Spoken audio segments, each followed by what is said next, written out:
மனிதர்கள் பார்க்க உதவும் முக்கியமான உறுப்பு கண். அது சரியாக இருந்தால் நம்முடைய பார்வை புலன் தெளிவாக இருக்கும். சிங்கப்பூரில் மூப்படையும் சமூகம் அதிகரித்து வருகிறது. அவர்களில் அதிகமானோருக்கு கண்புரை நோயின் தாக்கம் இருக்கிறது. கேமரால எப்படி லென்ஸ், அதாவது வில்லை இருக்கின்றதோ அது போலவே நமது கண்ணில் கூட லென்ஸ் இருக்கிறது.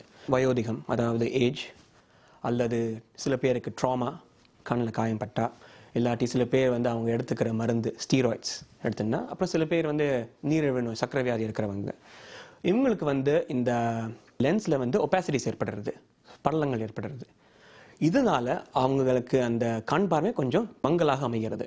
ஸோ இந்த லென்ஸில் இருக்கிற அந்த ஒபாசிட்டிஸ் தான் நம்ம வந்து கேட்ராக்ட், அதாவது கண்புரைன்னு சொல்கிறோம். கண்புரை குறைபாடு காரணமாக ஏற்படும் பாதிப்புகள் என்னென்ன? நாளாக நாளாக அவர்களுடைய கண் பார்வை சற்று மங்கலாக தெரியும். சில பேருக்கு வந்து வெளிச்சத்தில், அதாவது வெயிலில் இல்லாட்டி வெளிச்சத்தில் வந்து அவங்களுக்கு கண் கூசும், பார்வை கூசுன்னு சொல்லுவாங்க. இன்னும் சில பேருக்கு வந்து அவங்க அடிக்கடி கண்ணாடி மாற்ற வேண்டியதாக இருக்கும். அப்போ சில பேர் கண்ணாடி மாற்றினா கூட கண் பார்வை சரியாக அமையாது. இத்தகைய அறிகுறிகள் இருக்கின்றன. வயதான நேரத்தில் உடல் நலனில் அதிக அக்கறை செலுத்த வேண்டும். குறிப்பாக கண் சார்ந்த பரிசோதனைகளை குறிப்பிட்ட காலத்துக்கு வழக்கமாக்கிக் கொள்வது நல்லது. 70 வயசுக்கு மேலே உட்பட்டவங்களுக்கு 80 விழுக்காடும், 75 வயசுக்கு மேற்பட்டவங்களுக்கு 95 விழுக்காடும் பாதிக்குது. இது வந்து பரவலாக வந்து ஒரு வயதாந்த பிரச்சனை தான் சொல்லணும்.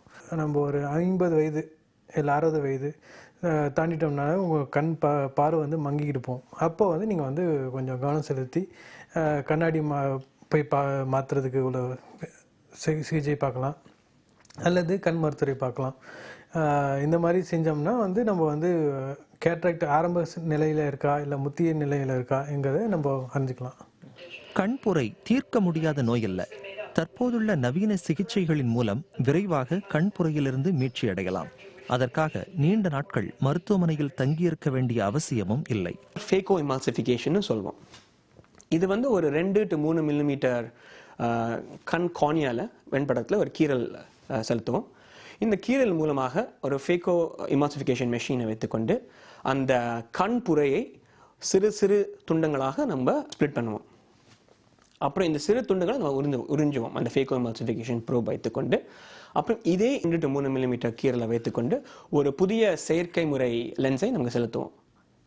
இப்படி செய்தால் அவரோட பார்வை அடுத்த நாள் அடுத்த சில நாட்களிலேயே தெளிவாக வர வாய்ப்பு அதிகம்.